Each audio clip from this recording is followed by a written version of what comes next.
Bluff City Media presents the Two Buck Sports Show with your hosts, Rusty Buckets and Uncle Buck. Now, let's get to the show.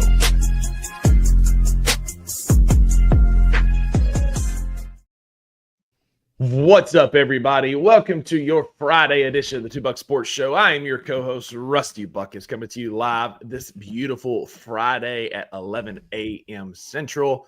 Super excited to be here with my guy, Drew Gann, a.k.a. Uncle Buck, on the precipice of what is going to be the best weekend of college football thus far, Drew. I'm super excited to be here with you today. Yeah, glad to be here. I'll be honest with you.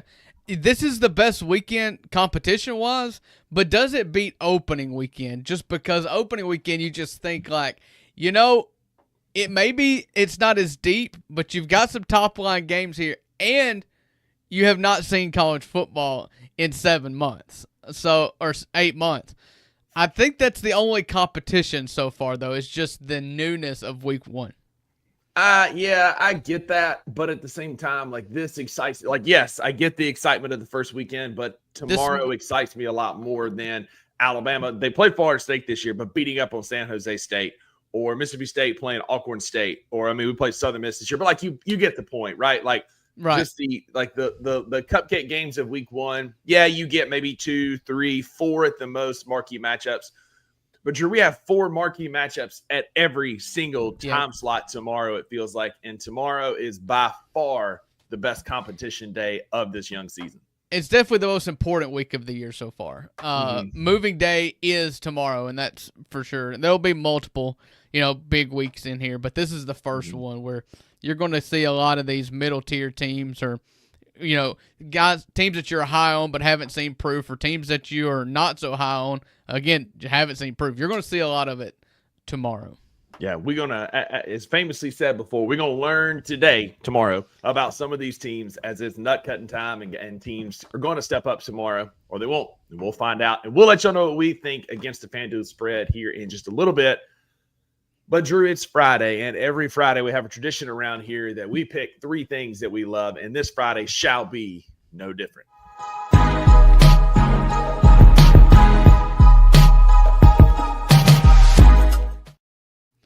That's right. It's Friday edition of the Two Buck Sports Show on Bluff City Media. Before we get into it, I will invite everybody. Give us a thumbs up if you are on the YouTube page. If you're not on the YouTube page, shame on you. If you're watching this live anywhere other than YouTube, shame on you.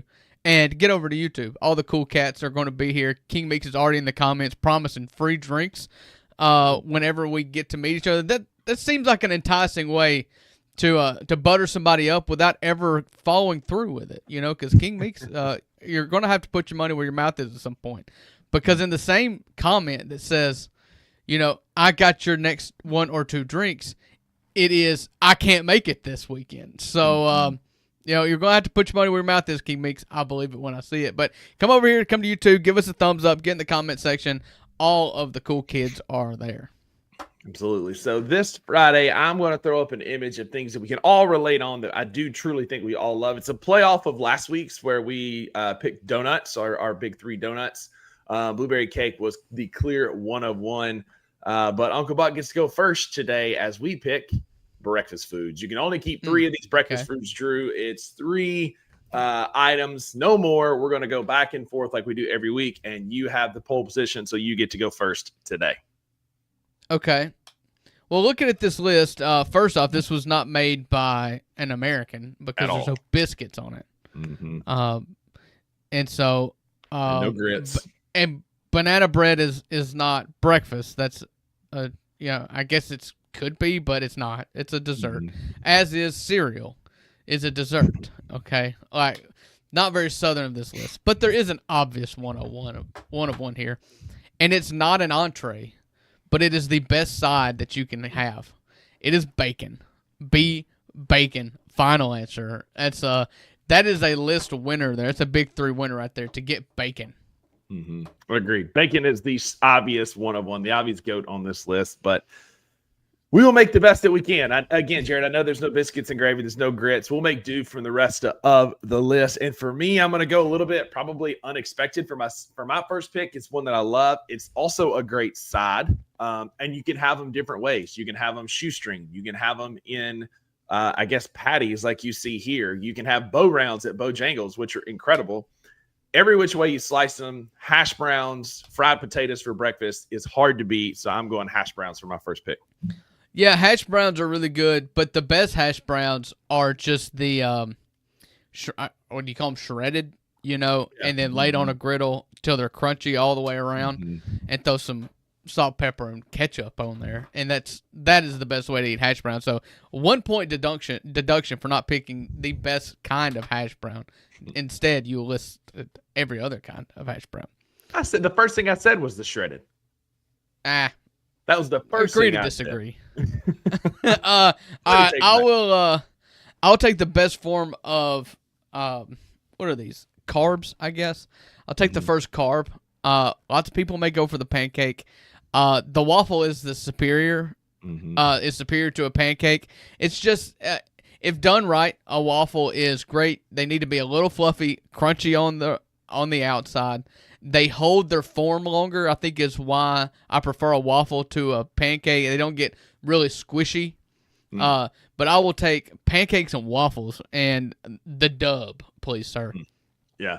So waffles are the superior to pancakes because they've got little individual trays to hold your butter and syrup, and you can't argue with that. When the food can help hold the condiment, it's a win.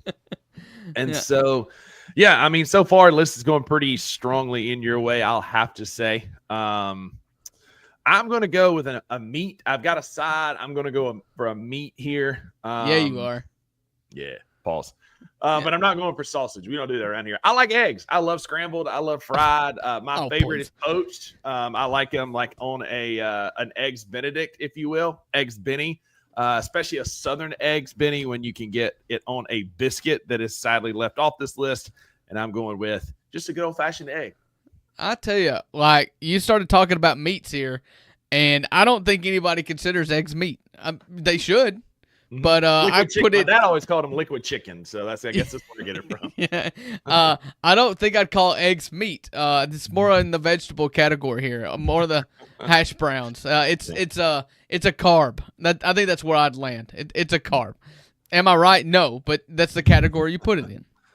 All right, so I've got one more, and you left me several options. I mean, I could have waffles, pancakes, and sausage, and just sweep the board here, 100%. Or I could get a little crazy, and I think I'm going to get a little crazy. And I've talked many times on multiple different takes here that deliverability is very important to me. Being able, like, I've got a bunch of kids, we eat on the run a lot. Being able to have a food that's self-contained and sustains me and leaves very little potential for mess when handled by adults, anyways, is pretty high to me. And you can get a million different flavors. You can change it up, church it up however you want to. But it's a muffin.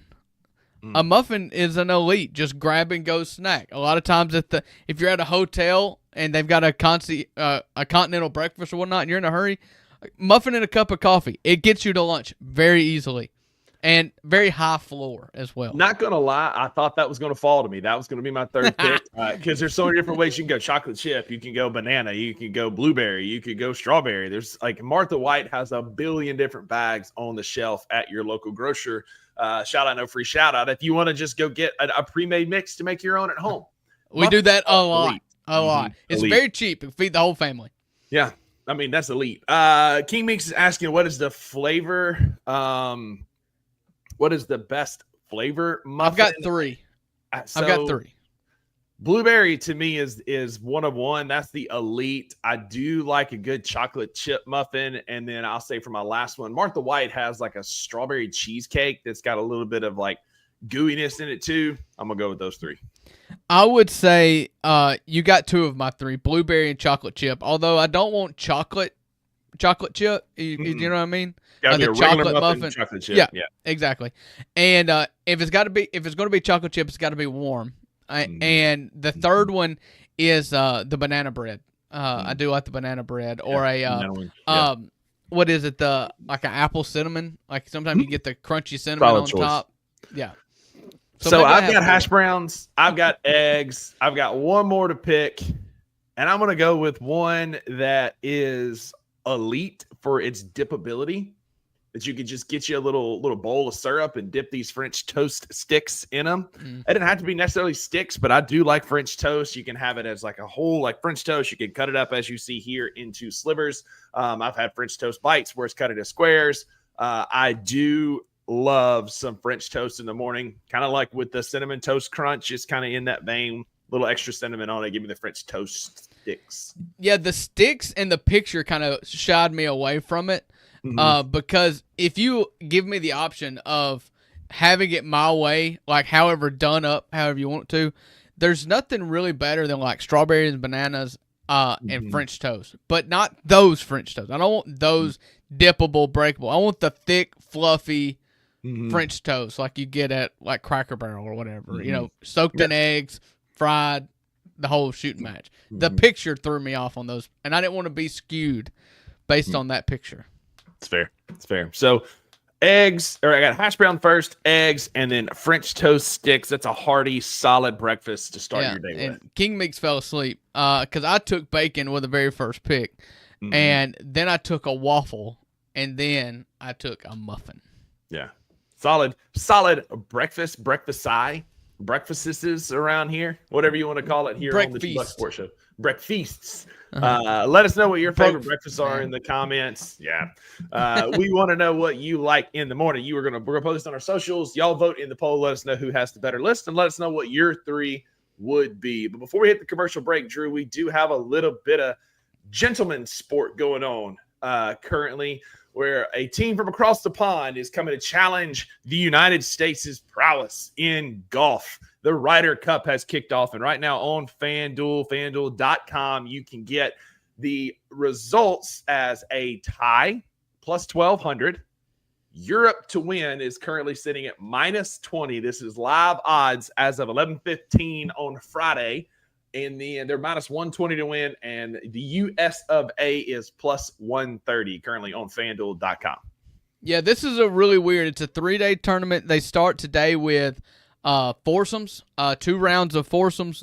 There was 8 players in 4 teams of 2 taking on each other, in which they played alternating shot this morning. I believe this afternoon or tomorrow morning they'll do foursomes again, where they play best ball.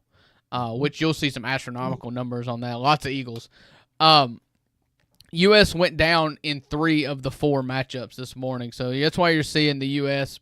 being the not favorite, or Europe being the favorite. It's a race to 14.5 points for anybody that doesn't know. There's 28 available points, and so the teams have to get to 14.5, or there's a tie. If there's a tie, the reigning champion keeps the trophy and the status as champion. So. Yep, exactly. My favorite thing that's come out of the Ryder Cup so far was this morning, the heckling of Rory McIlroy, and it was electric. He was fiddling with the button on his shirt, and a fan yells out, "Rory, you don't need that button to choke." And the whole team just is like, "Oh, that's a good one." And even Rory gets in on it and laughs at the heckling from the fan. And then Absolutely he won. Incredible. And then he won. And then he won. So yeah, so they're at Bethpage Black right now. Again, day one winner is currently sitting at a tie is minus 310. Europe is a minus 310. The tie is plus 410. And the U.S. to win day one is currently plus 700 over at FanDuel.com. yeah, I'm trying to remember what the second session of the day is. I can't remember if it's because you on Sunday is stroke play. So this afternoon the 4-ball matches.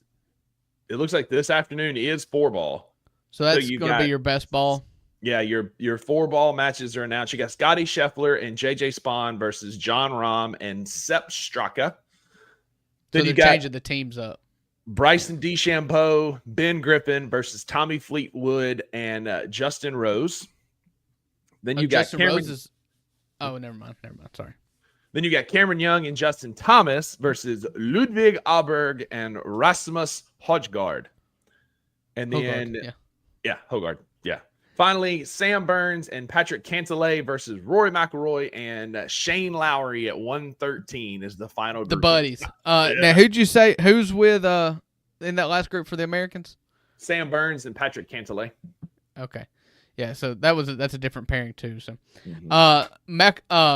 McElroy and Shane Lowry is the team that won the team event last year in New Orleans. Which one is that? It's the only one that they do that's the team event. Yeah. They do it in New Orleans every year. Yeah. I can't remember. But. Anyway, Europe is currently leading 3-1 after the morning matchup, convincingly winning 3 of the 4 matches on Friday morning to take the early lead. But get on over to FanDuel, place your wagers before we get too far into the day. Jared says Scotty Scheffler equals George Washington for the weekend. It's going to have to be a big comeback because his team got drilled this morning. Which, I mean, America was down 3-1 in 1776 before we made the largest comeback in the history of the world, history up to that point. And we got time left. There's time left for a Bunker Hill. There's time left for a rally at Valley Gettysburg. It's coming. It's coming. The Americans are coming. But after the commercial break, I'm sorry. We have plenty of college football to talk about as we pick against the FanDuel spread this weekend. Y'all play along. Stay tuned after the commercial break.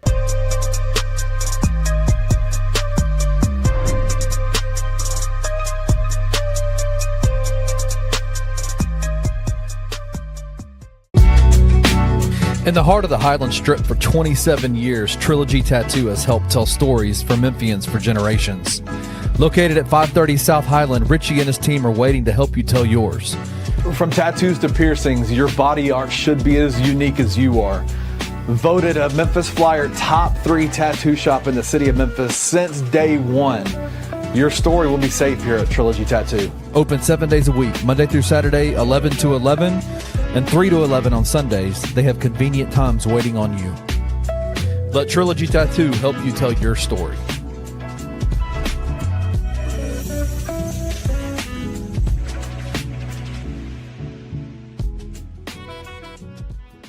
I just want to say off top, like, every time a win like that happens at that place, it just feels like this momentous occasion for the city. Yeah. And like with most universities, it's not like that. If Wisconsin gets a big signature win, it's not like, oh, what a day for Madison. Alabama wins, what a day for Tuscaloosa. But like the way that our university is set up and the fan base is set up, it always feels just like this massive occasion for Memphis. It just felt like a celebration of Memphis like we haven't seen in a long time in that stadium. It does. You do feel like you're jinxing it, and you don't want to speak too early, and it's 4 games into the season, so we can't get carried away. But any season that turns out to be, one for the record books or ends up being special and one that people talk about forever, much like that 2019 season, like games like this have to happen for it to be that season. Tune in to On the Bluff with Christian Fowler and Gabe Kuhn every Tuesday at 10 a.m. on the Bluff City Media YouTube channel.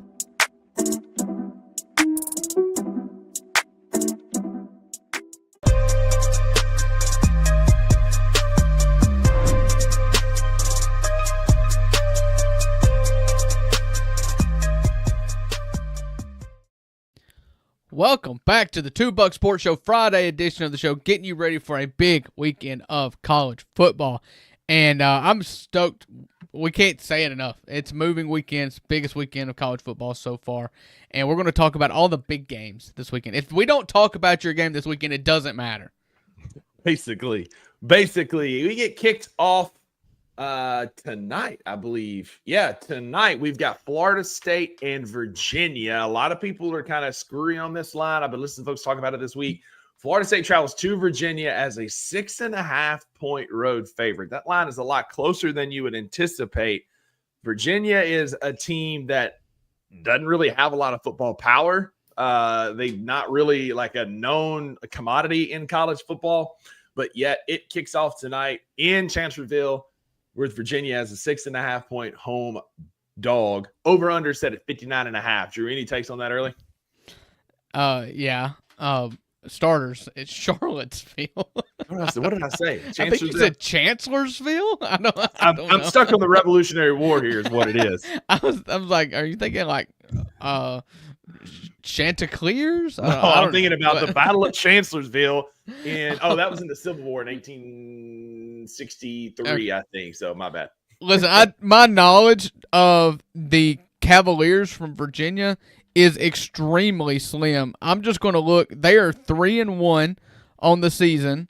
They have wins against Coastal Carolina, your boys, 48-7.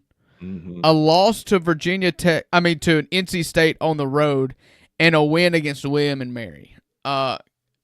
Adversely speaking, Florida State beat the ever-living piss out of Bama. So I'll give you 6.5 points, and I'll take the Florida State Seminoles on that one.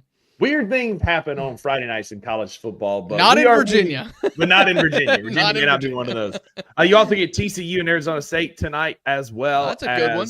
Georgia Tech and Wake Forest. So that's not TCU Arizona State line is 2.5. Arizona State's 2.5-point favorite. Georgia Tech is a 13.5-point road favorite at Wake Forest. I don't know what Wake has done this year, but last year Ole Miss played Wake Forest, and it felt like an FCS team. They were terrible. Yeah, so, I don't think that. And it was at Wake Forest. Yeah. So. But today we are picking against the FanDuel spread. We're going with all the big games from tomorrow. Yes, Jared, including Notre Dame and Arkansas, which is the first one on our screen. Notre Dame opens as a 4.5-point road favorite as they travel to Fayetteville. Drew, Notre Dame is coming in 1-2. They have finally got in the win column, but they travel to Arkansas, which is a tricky game. It's a tricky game because it's an SEC road game. It's an early kick at 11 a.m. And can Notre Dame find some semblance of their running game? I don't know, but I think it's going to be enough to to beat Arkansas on the road. 4.5, that's basically a little bit more than a field goal. They're saying that Notre Dame can – I think Notre Dame wins by a touchdown. I'm going to take the Fighting Irish on the road at Fayetteville, and I think Sam Pittman's tenure at Arkansas is drawing to an end, much like Mike Gundy's in Oklahoma State. What say you, Drew? All right, so I've kind of went on and on about Notre Dame, and I even thought about having them ranked. You know, I didn't have any problem with them being in the AP poll rankings, being 0-2 with their two losses by combined 4 points, a 3-point road loss to Miami and a 1-point home loss to Texas A&M. I was not going to detract from them at all, and so I have to stay consistent. I will say Notre Dame minus 4.5. That's what I'm going to take. Although I don't really peg a Sam Pittman team as a team to quit. Although you're going to find out this week 2 absolute nut crunchers of losses against Ole Miss and Memphis in the last 2 weeks. You're going to see a lot about the team. There's already talk about Petrino stepping in, Petrino being the coach even going into next season if he were to take over, that not even being a coaching search, having a redemption kind of storyline going on. I don't see a team quitting on Pittman necessarily, but this team is better than Ole Miss and better than Memphis. I would think right now. So For sure. I think talent-wise is there. CJ Carr hadn't proven anything. It's time for him to go prove something on the road. But we're both big on the Irish. Drew, up next, we've got USC traveling to Illinois for an 11 a.m. kick in Champaign. I know where that is. Which will be 9 a.m. body clock time for USC. And so do you think that factors in as the Trojans come fight the Fighting Illini? Yeah. All right, so I'm kind of torn on this one. USC has got a really, really good offense. And Indiana just got boat raced on the road against Indiana. Did I say that right? Illinois got boat raced by Indiana in Indiana. I could tell by the way you were looking at me there that I wasn't right. It wasn't computing. So I don't want to really overreact. I still buy Illinois, but I think they've got a ceiling against good teams. That game in Indiana last week got away from them, and it got away from them quick, and it got really ugly.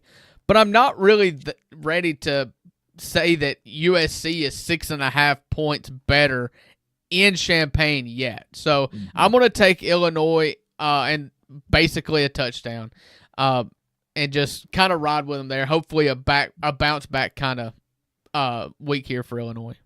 Same. I hate that we're agreeing on these first two, but I agree. I think that like Luke Altmaier hasn't really shown a lot against really good teams. But speaking of teams who haven't shown a whole lot, Lincoln Riley's teams, I just don't know that I buy them until they prove otherwise. Yes, they have an athletic quarterback. There's people that are saying that this guy fits this system the best out of any quarterback he's ever had. But I just don't really buy the USC product yet. But I don't buy Illinois enough to think they're going to pick them outright. I think I'm going to take Illinois at +6.5. I don't know that they're going to win, but I'm going to take them to cover simply more so because I don't necessarily believe in Lincoln Riley and USC at this point. I was going to say, I know USC's got a top 10. They've got a top 10 defense. I mean, top 10 offense. I was going to see if I could find their total defensive stats yet. 52nd in total defense for Southern Cal. So, yeah, I think I'm just going to ride with the bounce back here with Brett's team and Luke Altmaier. Yeah. Up next, we've got Auburn traveling to College Station to play Texas A&M. Auburn off of a crushing, controversial defeat in Norman, Oklahoma, where they did succeed in breaking John Mateer's hand, even if they didn't win the game. Travel to Texas A&M, who is loaded with athletes. I mean, they've got the leading receiver in the SEC in Mario Craver. They've got Marcel Reed, who's an uber athlete and throwing the ball really well. They're coming off of a bye week after they beat Notre Dame in an incredible early season football game, 41-40, just an absolute barn burner of a game. I'm going to take the athletes, and I'm going to take A&M to cover. Jackson Arnold looked better last week than I thought he was going to look. He played all right against Oklahoma in a very hostile environment. I think that he's going to yet another hostile environment. He probably plays well again, but I just don't think Auburn has enough because of their downfield passing game. Auburn runs the ball fairly well. They have really, really good receivers, but they're one of the worst teams in the league in explosive plays, and that's what A&M has been big on. And if A&M can hit a couple early, I don't think Auburn can catch up. If this game's in the mud, maybe, but I think A&M jumps on them early and rides out and covers. So we are going to differ here. Despite the loss last week, I think you would be hard-pressed to find a single Auburn fan that didn't think that Auburn did enough to win that game on the road in Oklahoma. I thought the defense was play, and Jackson Arnold was better than what I thought he was going to be. They did try to force him to throw the ball, and he did an all right job. Conversely speaking, A&M in their best win, their quarterback, his numbers were good enough to win, and you got to give him props. It only matters. Stats don't matter if you win. But it wasn't an effective passing day for I just blanked on his name. Marcel Reed. And so I think that Auburn covers this game on the road at Texas A&M. I mean, they can. They've got the up front presence that can pressure Marcel Reed into bad decisions. I just don't buy Auburn's secondary either, and I think A&M has a day. So, all right. In one of the best traditions in college football, Oregon is traveling in a budding rivalry that the Big Ten is trying to make us believe to Happy Valley for a Penn State whiteout. Drew, there are a few things in college football that are better than a whiteout at Happy Valley. Just watching them, get rowdy, be loud, be aggressive, and it's a night game. It's going to be awesome. It is a 6:30 p.m. kick. What's your take on the Ducks and Nittany Lions? I will not ever bet on the Nittany Lions. You're going to have to show it to me first. James Franklin is 4-20 in top-ranked games in his career at Penn State. That's a 20% winning percentage. And you've got to win by at least 3. I'm not going to buy in on that at all. I'll take Oregon, and this is so counterintuitive to everything that I say, that I've been preaching when it comes to returning starters being so important going into the year. It's Drew Aller in his 3rd year at Penn State, and I couldn't care less. Give me the new guy at Oregon. Last year you saw this. Oregon got eked out a win at home, and then they played them a second time. They beat them like a drum. I just don't think there's anything new here with Penn State yet. You hope your returning starters get better. This still just seems like the same Drew Aller. He's averaging just over 200 yards a game. He's thrown I believe it was 3 or 4 touchdowns on the year. Like he's not even beaten 4 touchdowns on the year. So he's not even really shown out against teams that aren't good. So I'm just not a believer. If I'm wrong, I feel like this will be the first time that I'm wrong about Penn State.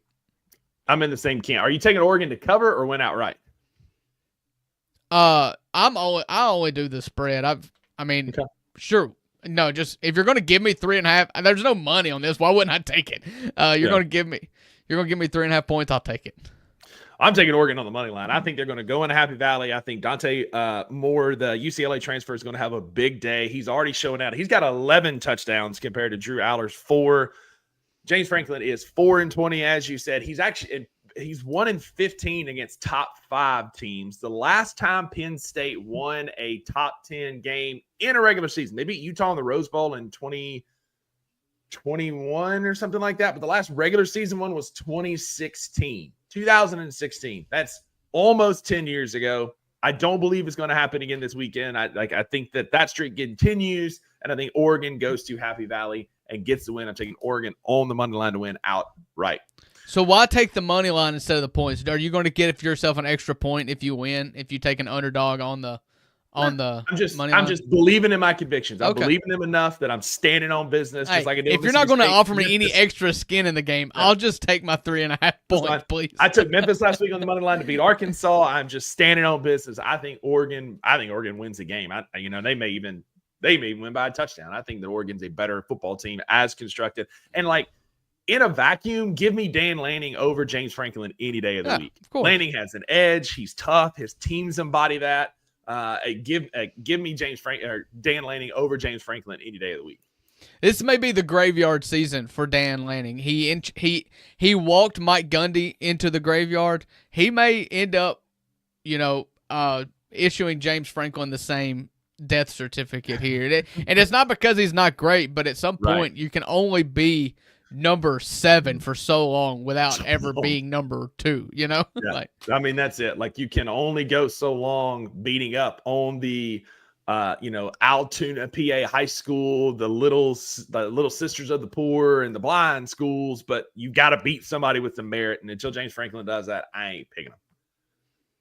So next up, a massive, massive SEC game. Alabama travels to Athens to play Between the Hedges. Georgia's a 2.5-point home favorite.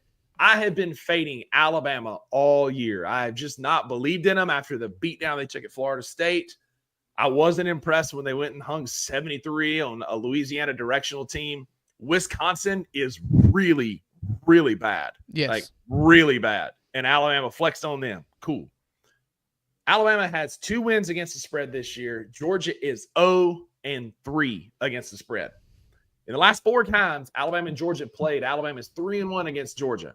They're also 3-1 against the spread against Georgia. Gunnar Stockton has been good. He's been a game manager. Georgia is going to screen you to death. They're going to screen you to death. They don't have much of a downfield. Not against game. Tennessee, he wasn't. He was throwing ball down the field against Tennessee. Again, they're going to screen you to death, and it set up some plays late against Tennessee. Was that Georgia figuring it out? Was that Gunnar Stockton? Was that Tennessee secondary getting exposed a little bit? We'll find out in the next game we're going to pick tomorrow as well. Alabama also has had no running game whatsoever to support Ty Simpson, but they're getting Jam Miller back. Their stud running back who was a horse during fall camp. All the praises were coming about how great he was going to be.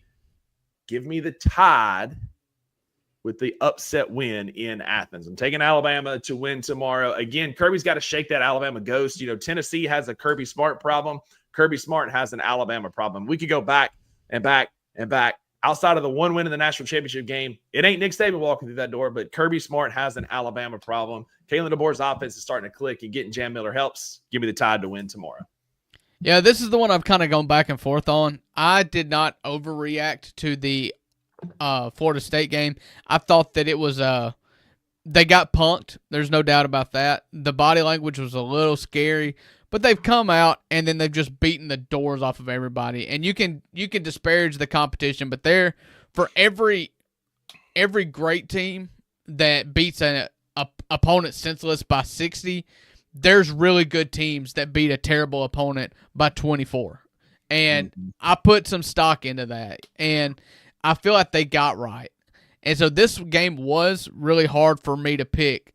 And it's all the way down to, if this game was played in Charlotte, North Carolina, it would be a dead even pick 'em. 2.5 points. Alabama may be even a point favorite or half-point favorite if it's on a neutral site.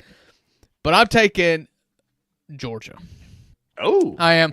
I kind of put some stock into the offense that Georgia ran against Tennessee. They had a lot of success opening up the field. Georgia fans were clamoring going into that Tennessee game. Hey, see what he's got and see if he can throw the deep ball. We've never seen it. They allowed him to do it, and he did it extremely well. So can't think of a reason why they wouldn't continue to press the ball down the field a little bit more. And you've seen when Alabama gets beat, they get beat down the field. They don't get beat in trenches.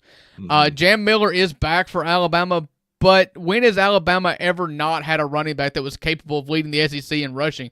The guys they've got on the roster are not scrubs, and they still can't run the ball. And Jam Miller may be the answer, but he's going to do it against an offensive line that is not Alabama's with an Alabama line that is not Alabama standard. So I think in the trenches, Georgia can win this game. I think that Gunnar Stockton can throw the ball down the field. But there is no outcome of this game in which I feel like would surprise me. Last year, was it – I can't remember which way it ended up. Alabama ended up winning, but Georgia got up to like a massive lead. Or was it Alabama got up to a huge lead? Georgia came back, and Alabama then came back again. It was a crazy game. There's nothing that can surprise me on this game, but I just feel like Georgia's better.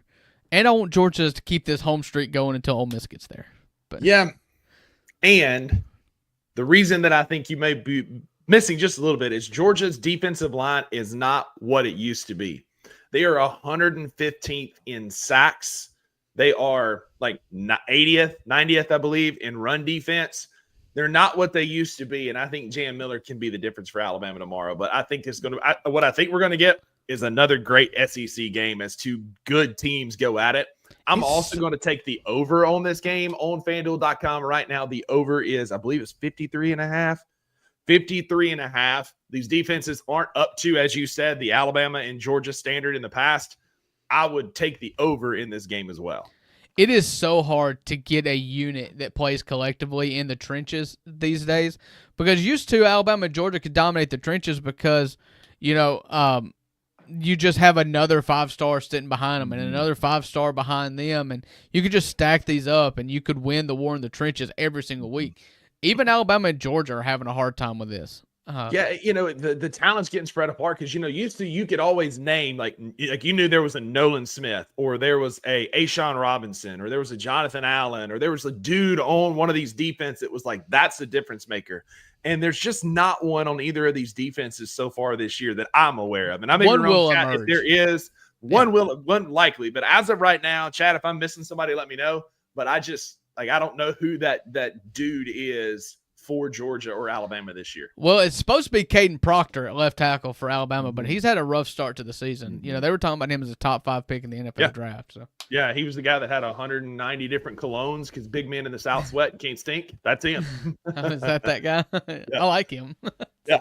All right, up next. So, Drew, I'll let you go first, and then I'll get my pick, and then I'll go first for yours, and you'll get your pick in. But Tennessee travels to Starkville to play Mississippi State. Tennessee is a 7.5-point road favorite. Let me make sure that line hadn't moved. It's 7.5 still favorite heading to Starkville. Last time Tennessee played in Mississippi State, they got beat in 2019. What is your take on Tennessee, Mississippi State? What time is this game being played? 3:15. That's right. No, sorry. Yeah, 3:15. That's right. Yeah, 3:15. Yeah. Weird time. Time. How are you going to give South Carolina, Kentucky the night game and put State and Tennessee at the 3:15 slot? Well, I'm just saying, I have a feeling that the only people that are going to turn off the Ole Miss LSU game to go watch the Mississippi State Tennessee game 45 minutes later are fans of only those two schools because you're just not going to change the channel. It's just a weird 45-minute offset from the game of the week. I don't know. Yeah. I don't remember just seeing a 3:15 game very often. And it's on the SEC network. Again, you've got Kentucky and South Carolina is the 6:45 SEC network game. Like, it's because it's going up against Alabama, Georgia. Like, and I get that, but like, it's these a weird decisions time are made to by the bury this game. networks. Yeah, it's just a weird time to kind of bury this game. Listen, I think that this game will be decided in the first quarter. You go to Starkville, it's a very loud and raucous environment. When Mississippi State had success against a ranked team this year, they got on them quick. It did falter late, but you kept that crowd involved the whole time. The Cowbells made an absolute difference down the stretch. Tennessee's more familiar with this. They know kind of what to expect. More familiar with it. You're not going to see a Tennessee footage from their tapes and they're ringing church bells. You know, they're going to be practicing with the appropriate protective equipment in their ears. You know, so I just think it's going to be decided in the first quarter. Both of these offenses can score in bunches, and so I'm going to go Tennessee. I know you're going to be shocked. I was really impressed with Tennessee's offense against Georgia's defense last week. They came out the doors, blew the doors off of Georgia in the first quarter, got up to a 2-touchdown lead in the first quarter, I think, only to falter late, what turned into an absolute shootout. State's defense is good, but I don't know that they are as good as Tennessee's. They definitely don't have just the prototypical size speed guy that Tennessee has. And I don't think anybody. I think Tennessee's just a better team right now. I like what Heupel's done. I'll take 7.5, which is a big number. I will say that, but I'm just going to kind of ride with the team that I think's better. This ain't your old Mississippi State from last year. We've already hit the over on our win total at 3.5. I agree. If we're going to get this game, we've got to get to Joey Aguilar early. What makes me the most nervous is Tennessee is 26 in rushing offense in the country. They run the ball incredibly well. And if you remember, how did Arizona State get back in that game in the third quarter? Is they ran the ball down our throat. We couldn't really slow it down. We hung on just enough to win. You know, Sam Leavitt is one of the best quarterbacks in college football. He's been a lot better since that night. And Jordan Tyson, an All-American receiver, had his worst collegiate game in Starkville that night. Mississippi State has the 14th rated passing defense in the country, which I did not have on my bingo card this year. Once again, Coleman Huxler has done a better job than I thought he was going to do. But I think we are resilient enough. I think we're tough enough. I think we've shown that we can take a team's best punch. Even when we come out guns blazing, we took a punch from Arizona State, found a way to win late. I am taking the Dogs to get that hump off their back. Yes, we had an awesome non-conference top 12 win earlier this year, but you got to go all the way back to 2018. The last time we beat a really ranked SEC team. Jimbo Fisher led A&M back then.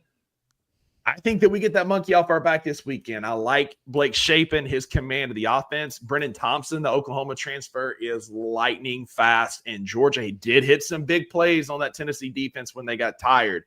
I don't think they're going to go out and run cover 0 like Kenny Dillingham did late in the game, but I think there's going to be some room to run for our receivers against a not tested, not great, and when they were tested by Georgia, not great Tennessee secondary. I think Mississippi State gets the monkey off their back. I'm taking my Dogs to get the big upset win in Starkville tomorrow at money line. Taking them up. Look, 3 straight money lines for your boy right here. 3 straight. That's a recipe for me to come back. It is. So the last game of the picks here, LSU at Ole Miss. Look, Ole Miss has been impressive offensively. Trinidad and Tobago, shameless, has got a great command of this offense. He's athletic. He makes good decisions. But this ain't Kentucky. And this ain't Arkansas. And this ain't Georgia State. This is LSU, who's been one of the better defenses in the country. They have a linebacker named Harold Perkins, who's one of the best linebackers in the country. But wait a second. There's a 96 completion percentage against Harold Perkins. 9 catches for 98 yards and 2 touchdowns when he's in coverage. Oh, no. Maybe Harold Perkins isn't what we thought. Well, we got Whit Weeks. Well, Whit Weeks is too busy going official with the opposing coach's daughter on social media. It's true. LSU plays at Ole Miss. Is that right? Yes. We're not getting the uniform matchup that you wanted. Ole Miss announced that they're going powder on powder, no red jerseys. but I think the Rebels get a big win tomorrow. I think the offensive issues catch up with LSU. Ole Miss's defense is not good. They're not. Kentucky carved them up. Arkansas just ran all over. Like, your defense is both cheeks and the crack. But LSU's offense struggles. I think this can go one of two ways, and I'm partially hoping I'm the kiss of death. LSU could they know partial about it. Blow it out. And just all of a sudden, like, offense just find their stride and they win this game pulling away. Or if we see some real struggles continue, I think Ole Miss gets a big win. I think Ole Miss has a lot more to play for in this game. I think Lane Kiffin has this team pointing in the right direction. I'm a believer in Chambliss. Give me the Rebs to cover at home. I'm not going to nitpicks here, but Kentucky did not. You're forgetting the Zach Calzada experience. You're misremembering. That was not pretty. They did run the ball very well. Moving the ball really well. They ran the ball pretty good. They ran the ball very physically. LSU's rushing offense is like 112 awful. In the country. It's terrible. Their offensive line has not been good, and their running back has not been good. So I don't see the parallel there. I think that Ole Miss is balanced offensively with Trinidad Chambliss, a healthy Trinidad Chambliss, or with Trinidad Chambliss as opposed to a not healthy Austin Simmons. Mm-hmm. And so I think that bodes well for Ole Miss. I do give kudos to LSU's defense. Blaine Baker has been an absolute stud at defensive coordinator, resurrecting the LSU defense. There's no reason why they should ever be bad, and inexplicably they were. They wasted Jaden Daniels' Heisman Trophy season because the defense was so bad. So I think that Ole Miss, even given the LSU defense, has a chance to be balanced, or at least have something to do. I don't think they're going to get shut down by the LSU defense. And conversely, the LSU offense has not been good either. The Ole Miss defense, like, listen, I'm not as concerned with the defense with only one caveat. Last year, Ole Miss was very high in the SEC in sacks. They averaged over 5 sacks a game last year. And this year, you've only got 4 sacks on the season. I see a lot of parallels with Harold Perkins, LSU linebacker, and Suntaran Perkins, not related to my knowledge, Ole Miss's star linebacker. They are both incredible pass rushers, pursuing the quarterback, but for some reason, both teams are dropping them in coverage way too often instead of just allowing them to pin their ears back. Suntaran Perkins has spent more time in the secondary than he has in the backfield this year, and it's inexplicable. I've got friends that are obviously homers like I am, but don't see things unbiasedly or attempt to even see things unbiasedly and say that that's because Ole Miss is holding back. They're holding him back, and now they're going to throw everything they've got in the kitchen sink to LSU. And this is our third SEC game. I just don't think that's the case. I think that they're trying something with Perkins, and I think that they had a lot of faith in their returning defensive line to be able to get pressure with 4, and they're not having any success. So that is scary to me. I think if you can get Nussmeier off of his initial reads, make him get outside of the pocket, those little nagging injuries that he's got will slow that offense down, and they have not been able to run the ball. Ole Miss run defense is fine. So ultimately, Ole Miss is getting 1.5 at home. Television screwed us again by putting this game at 2:30. I don't understand why we can't play a night game against a good SEC school. It never happens, and it probably never will again. I don't understand it. But 2:30 in Oxford, I think Ole Miss wins. I think Ole Miss covers. 1.5 to me, and I'm not a gambler. 1.5 is not a difference. Like, if you're going to pick them to win, you might as well pick them to cover at this point. Yeah. So with 1.5, so yeah, Ole Miss covers 1.5, and it's going to be crazy. I don't see a blowout either way, but I can see this being an absolute shootout. Last year, LSU does not lead this game for 1 single second, but somehow wins in overtime. And the year before that, it was, 100 combined points in the Jaden Daniels game. Ole Miss pulled that one out too. So that's kind of along the lines that I'm seeing this game going as a shootout. This one is 57.5 is the over-under. I think I'm smashing the over. 57.5? Well, see, I'm not going to do the research right now, but though that over has been hammered every single year, that the Brad Kelly versus, not Brad Kelly. Who's Brad Kelly? I think that's maybe a different, like a mixture between Chad Kelly and Brian Kelly is Brad Kelly. You can find if there's somebody out there named Brad Kelly. I'm looking to see if there's a Brad Kelly coach. No, I don't. No. The Assumption Greyhounds. That's who I was thinking of. Yeah, American football coach for the Assumption Greyhounds. Yeah. That's who I was thinking of. No, since Brian Kelly's been at LSU with Lane Kiffin being at Ole Miss, every one of these games have been shootouts. I think the over hits.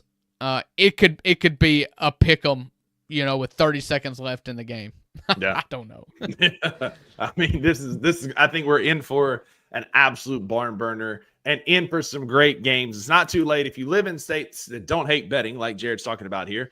You can log on to FanDuel.com and get your wagers in. Again, I think you hammer the over in a couple of these games. LSU, Ole Miss. I think the Alabama, Georgia is a candidate to hit the over, as well as the Auburn, Texas A&M game, as there's some defense optional there where these games can kind of get running, get up and going.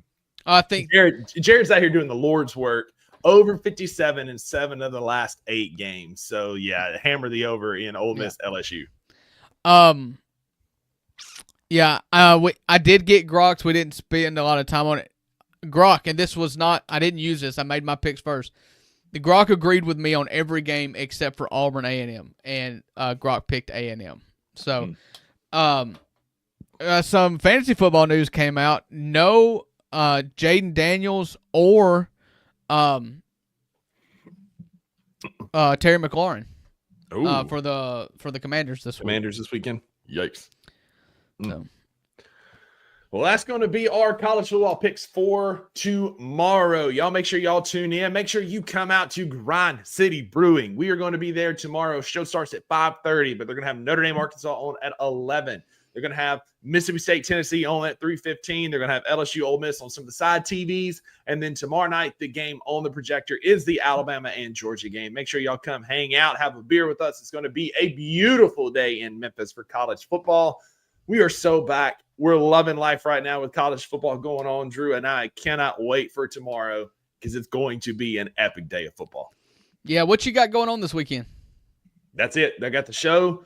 I've got the show tomorrow, and then I'm going to be a little later than normal to the show because I play in this every year. It's a big fun tournament. Gary Parrish is back in it this year. It's called Wiffle Stock, and it is a wiffle ball tournament where all the proceeds go to the Ronald McDonald Houses for the St. Jude families. And it's tomorrow. There's actually a home run derby tonight at Memphis Made Brewery. Then tomorrow and Sunday are the tournament games. We start tomorrow at 11:30 a.m. We're hoping to win and be done by 3 o'clock. And then I can go watch Mississippi State at Grind City Brewing, hopefully upset the Vols. But I'll be playing wiffle ball tomorrow before the show and Sunday as well. How about you?